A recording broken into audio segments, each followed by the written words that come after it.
There's something that drives logo designers insane. It's branding ourselves. Despite having a profession in which we design countless logos for clients, when it comes to making a logo for ourselves, many people hit some sort of bizarre mental block. You'd think that it would be easier for us to design a logo for ourselves since there's no one else that knows us better, but this is often not the case. It's not uncommon for a logo designer to spend months or even years striving to design a logo for themselves which they may find even half acceptable. In many cases, people just make do with a logo they aren't even happy with, just for the sake of conducting business. This phenomenon, which is so real, even prompts logo designers to hire other logo designers to design a logo for them. I've been stuck in this cycle for a number of years, though I've been resilient in hiring another logo designer. It's important for me as a logo designer, who's ironically teaching the subject, to branch off from my established corporate image, and so I need a fresh, vibrant logo to represent me. The logo needs to appear personal, inviting and friendly. Just recently I put pencil to paper using my trusted grid pad, and lo and behold, after a venture lasting years, I've finally reached a logo design solution that I'm happy with. And so I'm going to reveal it together with a summary of the process. Being inspired by a range of simplistic logos consisting of geometrical shapes, and being a fan of cubism, I began to experiment. Taking advantage of the grid using a 4x4 square for each letter, I focused upon the name Dan in uppercase characters, which is obviously an abbreviation for my name. In the second sketch, I realised that the capital A could be simplified into a triangle and still retain legibility. In the next instances beneath, I realised that this triangle shape could be fashioned into the tip of a pencil, with a gap to separate the wood and lead portions. Naturally, the pencil represents the designer's sketching process. A pencil is a very common symbol amongst designer logos, so at this stage I wasn't confident that it was something original, but I pressed on to see what the other characters could offer. Next, I went on to simplify the N by first drawing a square. I then introduced a gap on the diagonal to make a figurative character consisting of two triangles. Thankfully, against the other shapes, this held legible as the letter N. I then realised that the characters could be rearranged to form a pencil shape. The pencil tip could be rotated 90 degrees to the left and placed first. The N shape could be placed in the centre as the pencil shaft. And finally, the D shape could be placed at the end. Following this realisation, I then discovered that the D could be the eraser of the pencil.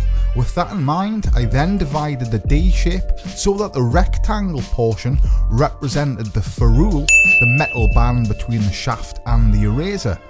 With that, the concept was born.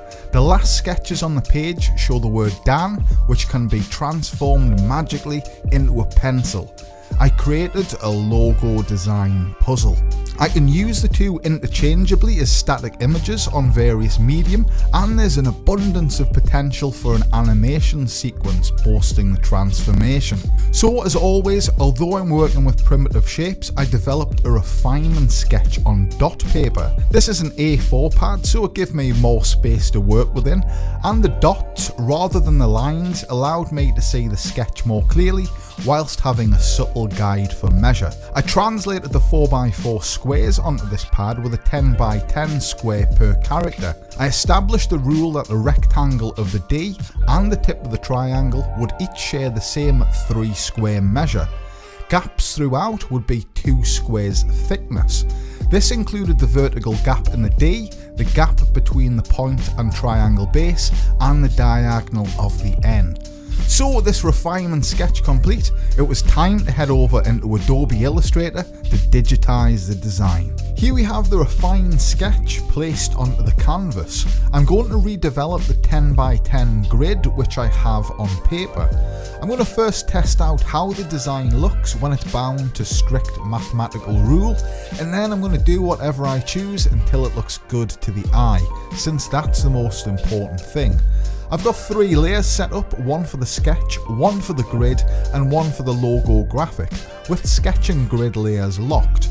So now I'm working on the D shape, pulling out that rectangle to 3 squares thickness, then pulling out a circle using the ellipse tool, starting at the top left of the grid and ending at the bottom right to make things perfect, before halving it at the central point. This leaves the 2 square gap. Unlocking and copying across 2 more 10x10 grids, I'm now using the pen tool to draw a triangle, starting at bottom left and clicking 5 squares in central at the top, before clicking bottom right and closing the shape at the left. Again, using the grid as a measure, I'm pulling out a rectangle 2 squares thickness and deducting that using minus front to form the gap. For the N, I'm pulling out a simple square covering the whole 10x10 area, holding shift to keep its ratio.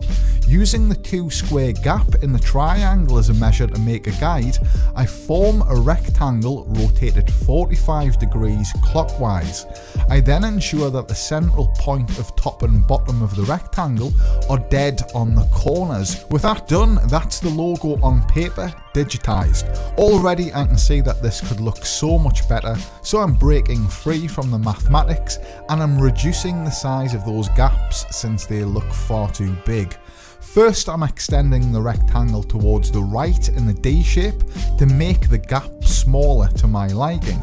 Then I'm using the rectangle to make a guide. After redrawing the triangle, I'm using the guide and deducting it from the shape again to leave the gap. And I'm pulling out a square and repeating the same process for the N, deducting the guide on the diagonal. Due to the point of the triangle lacking surface area, I'm counteracting the optical illusion which is present. It appears that the shape doesn't meet the height of the D and the N at the top, and so I'm overcompensating by making it taller, using the green rectangle as a means to measure. The official term for this is called overshooting.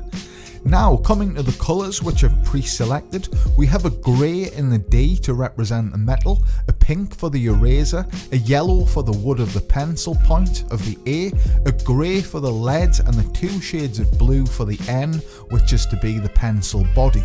One blue is darker to depict shadow on the underside of the pencil.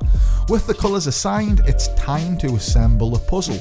Entering outline mode for precision, I can use the same universal gap size to dictate the spacing between each shape of the pencil. With a very slight adjustment to the pencil point, rotating it to ensure that it still functions when it's upright, the mission approaches closure. The shapes appearing as building blocks assures the student that a simple, thoughtful design approach can render a project child's play. And with that, my personal logo design is complete. Finally.